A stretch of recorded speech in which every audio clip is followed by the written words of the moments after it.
Once upon a time, in the human body, there was a primary tumour who looked after many little cancer cells.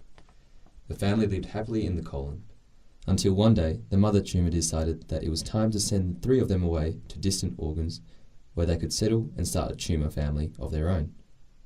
She chose to send Celine, Celeste and Marcel, who were better prepared than the others, because they had grown up with a metastatic phenotype. The 3 little cancer cells first have to leave the primary tumor and escape into the portal vein in a process called intravasation. Oh my god, look! To go through this basement membrane if you want to reach the portal vein. But how are you going to do that? Have no fear, Celine is here. I'll secrete some proteolytic enzymes to get us through.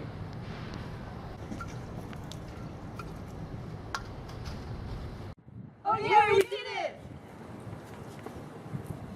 However, vascular dissemination is a very dangerous way to travel, and few cancer cells survive once in the bloodstream due to mechanical stresses and immune response.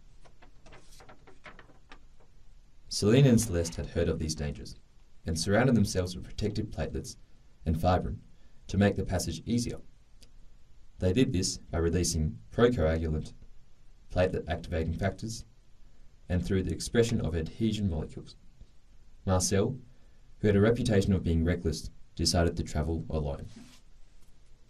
Along the way, Celine, Celeste and Marcel came across a natural killer cell, a member of the immune response team whose job it is to protect the bloodstream from illegal travellers. However, Celine and Celeste, who are covered by the fibrin and platelets, are shielded from detection by the natural killer cells, unlike Marcel, who was not so lucky. Celine and Celeste continued their journey, until the time came for them to leave the portal vein, called extravasation.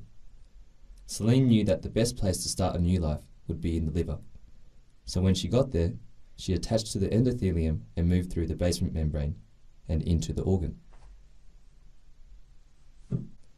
Celeste did not have the same affinity for the liver as her sister, and instead continued into the bloodstream to extravasate to a different organ. When she got there, however, she was shocked to discover that the environment was hostile, and she couldn't survive there. Celine, on the other hand, had found the perfect environment to start a family, and didn't waste any time doing just that. Through angiogenetic shift, which led to expression of pro-angiogenic factors, she was able to provide oxygen and nutrients.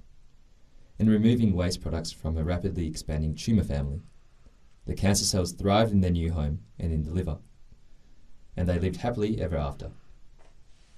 Look at these cute cancer cells of mine. Grow up, my children, and we will take over this body.